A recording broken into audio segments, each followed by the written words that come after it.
Today is the anniversary of the death of my Uncle Lou.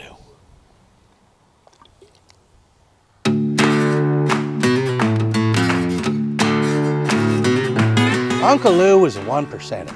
And by that I mean he used 1% of his brain. I wouldn't call Uncle Lou stupid, because that'd be an insult to stupid. But if up here is smart and down here is stupid, whatever is below that, that was Uncle Lou. Every time I tell the story of how he died, I'll make up something different, because how he really died is so stupid it brings shame on everyone who knew him. And I don't just mean friends and family, I mean people who just knew him a little, like the busboy at the tavern, the mechanic who changed his oil, the paramedics the paramedics knew him real well. They knew his blood type, they knew his medical history, they wrote most of it. Before I tell you how Uncle Lou really kicked the bucket, I should probably mention Murray. Murray was Uncle Lou's best friend. People of widely different levels of intelligence typically don't spend much time together. That was my gentle way of saying that Murray is also stupid. He's not below stupid. He teeters on the edge, but usually keeps his balance. But he is stupid enough to think that Uncle Lou was smart. So when Uncle Lou suggested that they go duck hunting out of season on a frozen pond with his brand new, previously owned, possibly stolen pickup truck and his brand new, previously owned, probably stolen golden retriever named Kaiser, Murray thought this was a fine idea. So they loaded up on grape shot, pretzels, a cooler of beer, grabbed some decoys and departed to make dinner out of Daffy, Daisy, and Donald. The thing about frozen ponds is that ducks ain't gonna land on one. You see, ducks like to fish, and it detracts from the culinary experience if every time you go to take a bite, you smack your face on a sheet of ice.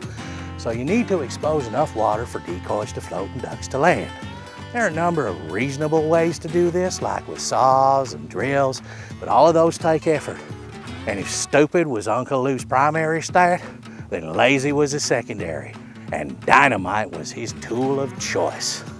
So you got Murray, Uncle Lou, the pickup truck, the frozen pond, dynamite, and that night's grub still flying the friendly skies.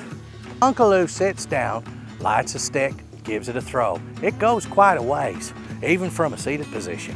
Uncle Lou always had a good arm on and could have been a pro ball player if he'd ever understood that stealing second was not robbing a place after someone else had robbed it first.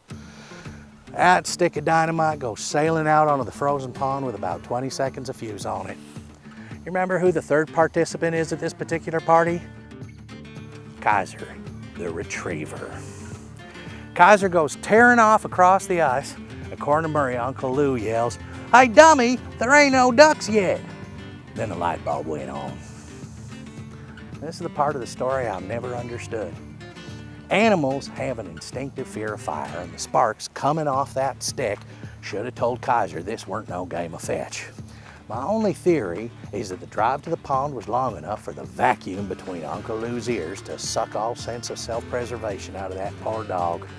And it would explain where Uncle Lou got the sense of self-preservation he had in that moment, because he knew he didn't want that dynamite coming back.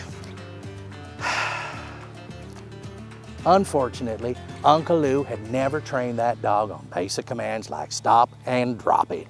Fortunately, he was armed with a shotgun. Unfortunately, that shotgun was loaded with birdshot. For those of you who don't hunt, birdshot is a lot of teeny tiny pellets. They're lethal up close, but at range all birdshot's gonna do to a big dog is scare it. So now Kaiser, stick of dynamite still in his mouth, wants to hide. Where is the only hiding place in Kaiser's line of sight? Under the pickup truck.